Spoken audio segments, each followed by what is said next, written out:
Bismillahirrahmanirrahim. Assalamualaikum warahmatullahi wabarakatuh. Selamat pagi, salam sejahtera bagi kita semua yang saya hormati Pak Sekretaris Dinas Tenaga Kerja Kota Depok, Pak Muhsin, juga yang saya hormati Bu Kabid Lanprod, Bu Triastuti, Bu Dr. Triastuti, kandidat doktor. Juga yang saya hormati Bu Rahmawati SPS IMM dari Kementerian Tenaga Kerja, Direktorat Bina Kelembagaan Pelatihan dan Vokasi. Juga kepada Bapak Arif Budiana Zais SE, terima kasih Pak sudah hadir sebagai Ketua Asosiasi Kolaborasi Internasional Cianjur, para pimpinan LPK dan BLK Komunitas Sekota Depok yang saya cintai. Kucing kurus mandi di papan, papannya dari Bengkulu. Bapak Ibu sekalian, saya doakan semoga sehat dan bugar selalu.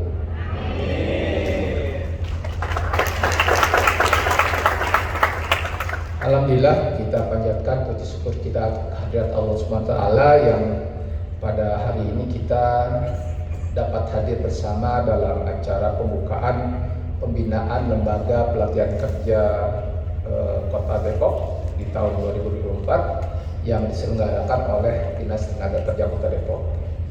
Dan saya ucapkan terima kasih juga kepada para narasumber yang sudah hadir di sini. Mudah-mudahan acara yang walaupun hanya sekali setahun kita laksanakan ini dapat memberikan manfaat bagi kita semua, ya. Terutama keberadaan dari LPK ini tentunya mampu untuk bisa memberikan kontribusi yang nyata, khususnya pada pengurangan tingkat pengangguran terbuka Kota Depok. Ya, alhamdulillah yang pada tahun ini kita baru dapat bocorannya nih Bapak Ibu, ya, dari 6,97% sekarang menjadi 6,27%. Tepuk tangan untuk kita semua. Nah, ini menjadi tantangan bagi kita semua, bagaimana kita mampu untuk bisa menurunkan terus, ya, tingkat pengangguran terbuka Kota Depok ini sampai pada tingkatan yang betul-betul signifikan kosong, ya. Nah, di sini saya juga surprise nih dihadiri oleh para peserta pelatihan bahasa Jepang dari PT JIK, ya, yang insya Allah mereka akan siap berangkat magang kerja di Jepang, ya. Coba kasih salamnya. Ohayo gozaimasu. Ohayo gozaimasu. Ya. Nah, ini dadakan ini, saya nggak pakai janji-janji sama dia. Ya. Bapak Ibu sekalian, peran daripada LPK maupun BLK ini sangat penting, ya, karena kalau kita hanya mengandalkan pendidikan dari sektor formal sekolah itu pun masih dirasakan kurang, ya. Seperti contohnya dari kebutuhan industri itu tidak selalu mereka itu bisa sesuai dengan apa yang diajarkan di pendidikan formal. Walaupun saya yakin sekolah-sekolah kejuruan pun juga sudah berupaya untuk menyesuaikan diri dalam hal ini. Namun pada konteks tertentu ini pasti akan ada kurangnya, ya, yang diminta oleh pihak industri ataupun juga pemberi kerja.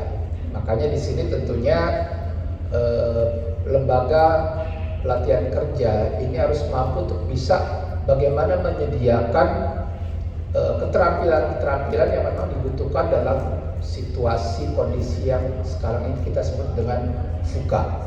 Ya, VUCA itu adalah volatility, ya, atau kita terjemahkan situasi sedang bergejolak, gitu ya. Juga uncertainty, ketidakpastian. Ya, kadang-kadang perusahaannya maju, kadang-kadang juga perusahaan itu mengalami kemunduran. Ya. Juga complexity, ya, sedemikian kompleksnya permasalahan. Dan yang terakhir adalah ambiguity, ya, ambigu, ya. Ini yang VUCA ini yang harus Bapak Ibu pertimbangkan di dalam mengembangkan LPK ini supaya kita tetap bisa eksis dan sekaligus juga mampu untuk terus mengembangkan SDM yang ada di Kota Depok. Ya, nah saya berharap LPK Bapak Ibu semua ini bisa mengambil suatu langkah-langkah strategis ya dengan cara bekerja sama dengan perusahaan. Ya, kalau kesempatan kerja, saya pikir ini di Depok pun juga SMK atau BKK itu sudah banyak mengadakan job fair, ya termasuk juga Universitas Indonesia, kemudian juga Politeknik Jakarta, gitu ya. Namun yang saya perhatikan memang ketersediaan itu sangat sedikit sekali, ya dibanding dengan jumlah meningkatnya pencakar yang ada di Kota Depok. Ya, nah ini pun menjadi pertimbangan kita juga.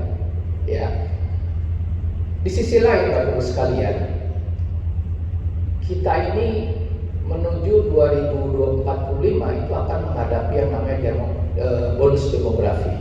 Mungkin sekarang sudah kita rasakan bonus demografi. Ya, kita kelimpahan yang namanya SDM. Ya, namun sayang kita tidak kelimpahan job order di dalam negeri, di dalam kota. Ya.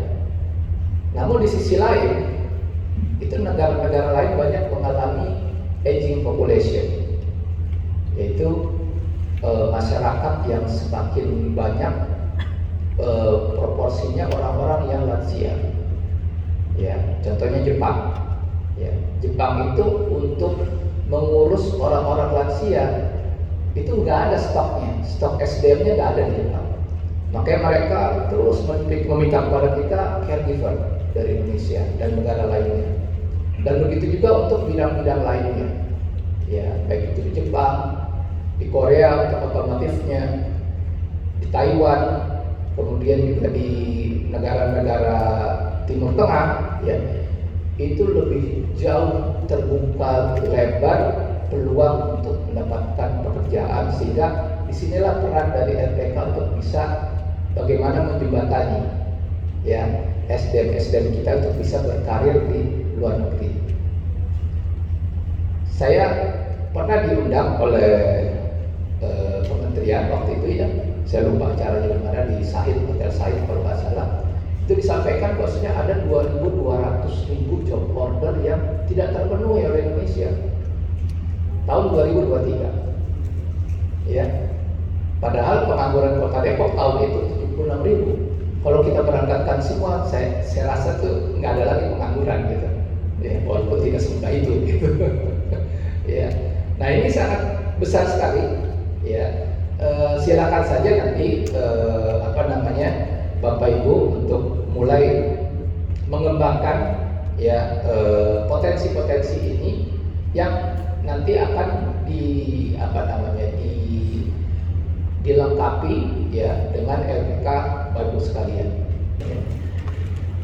Demikian yang saya bisa sampaikan dengan mengucap Bismillahirrahmanirrahim. Acara kegiatan pembinaan Lembaga Pelatihan Kerja tahun 2024 Kota Depok secara resmi saya nyatakan dibuka.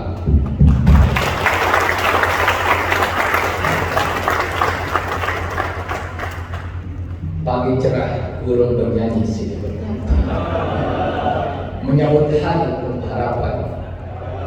Mari kita majukan LPK dengan sepenuh hati, menyongsong masa depan penuh kemenangan.